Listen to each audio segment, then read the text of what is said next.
Today, I am going to answer a question, a very valid question raised by one of our devotees. The question is, Guruji, you are explaining so much in detail about the importance and the various scientific contents in the Vedas. But can you tell us in brief what exactly is Veda and which can be easily comprehended? What is the definition of Veda in simple and scientific language? I think it is a very, very important question, rather a suggestion.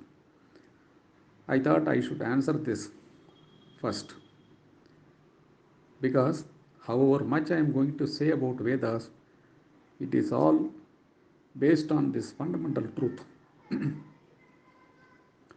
So, what is Veda? Veda comes from the root word vid. Vid means knowledge or to know.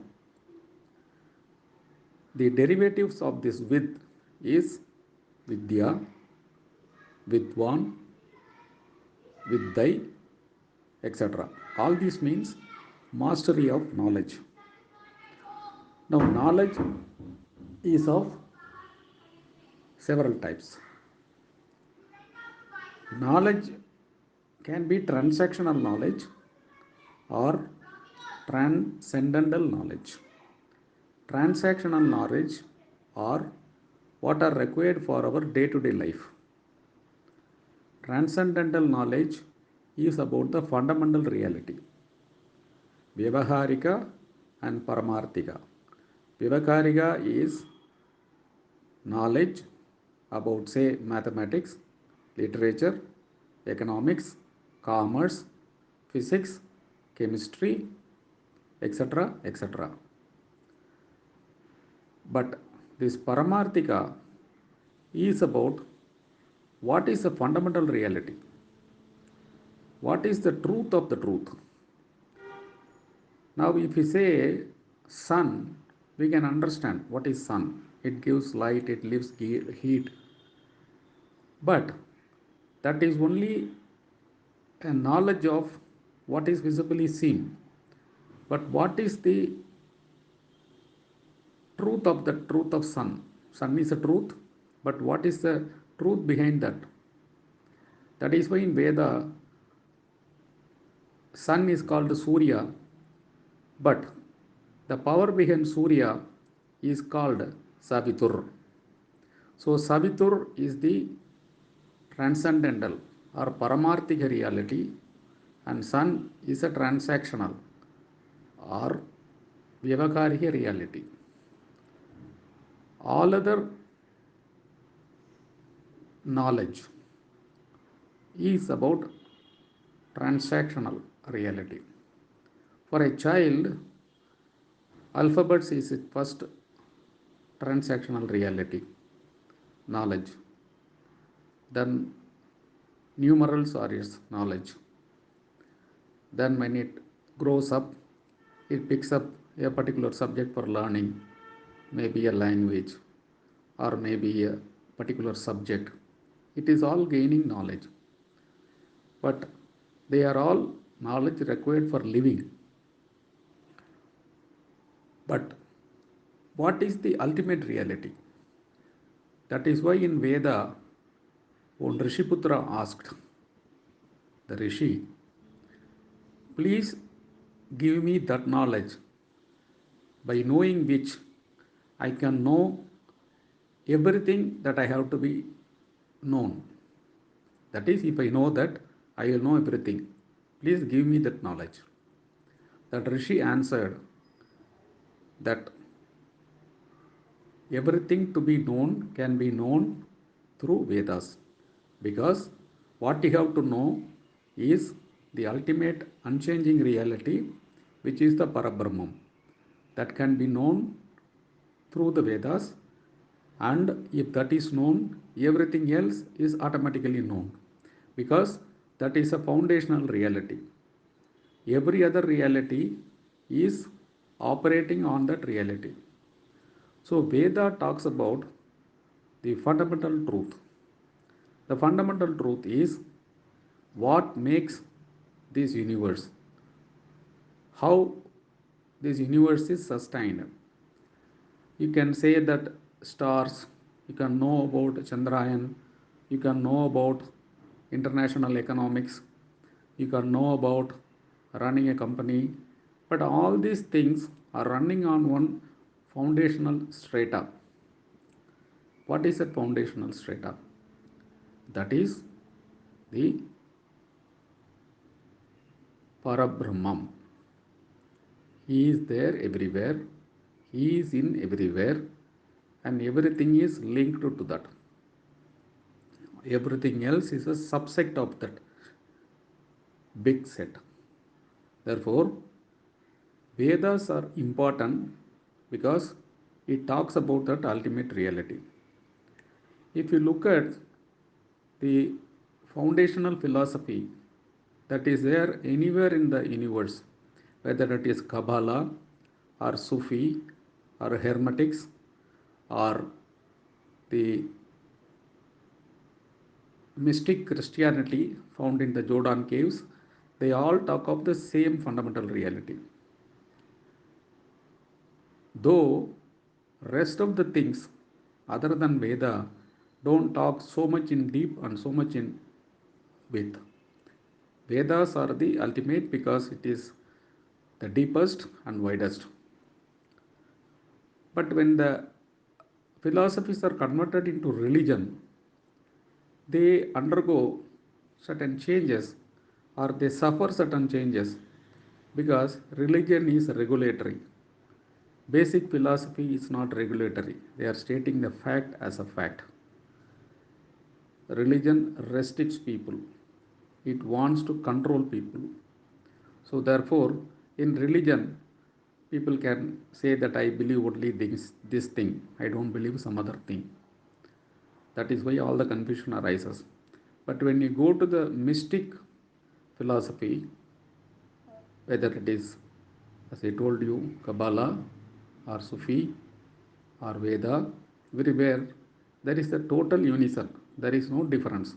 Everything talks of the same thing, only one ultimate fundamental reality. Now, this ultimate reality, what we are talking about,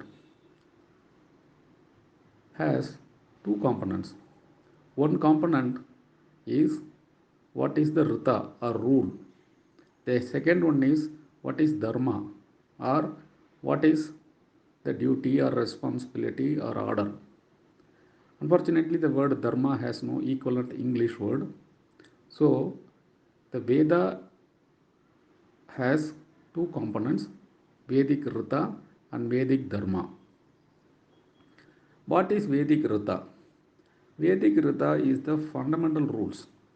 The fundamental rules, if you take in physics, your law of gravity is a Rita. If you take day comes after sun, night comes after day, it is a Rita. There is a feminine and masculine aspect for everything, it is a Rita. So, Rita is what is as per the nature, how the nature has created, how the Parabrahman has created. This Rita can never change, it is eternal. Even if several yugas pass, this Rita will remain the same. Your law of gravity, your law of electromagnetism, your law of light, that will never change. It will be the same because it is on these rules only the Parabrahman has created this universe and is maintaining this universe. This is the first point we have to understand. This will not be applicable to the transactional reality. For example, if you take the law made by man, which is a transactional reality, they are temporal and spatial. Temporal in the sense, what is relevant today may not have been relevant 100 years ago or 200 years ago. For example, 400 years ago, when India was ruled by the Mohammedans, that king was the most important person in India.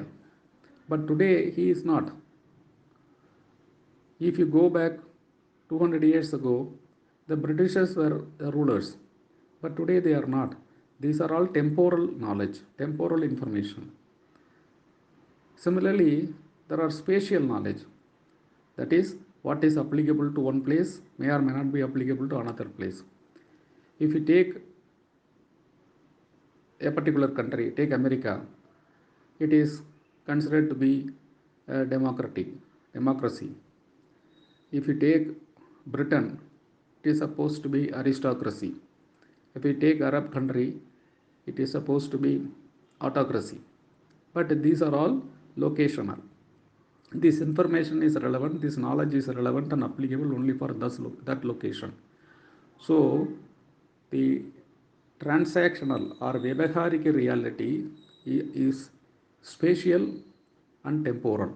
That is for that space and for that time.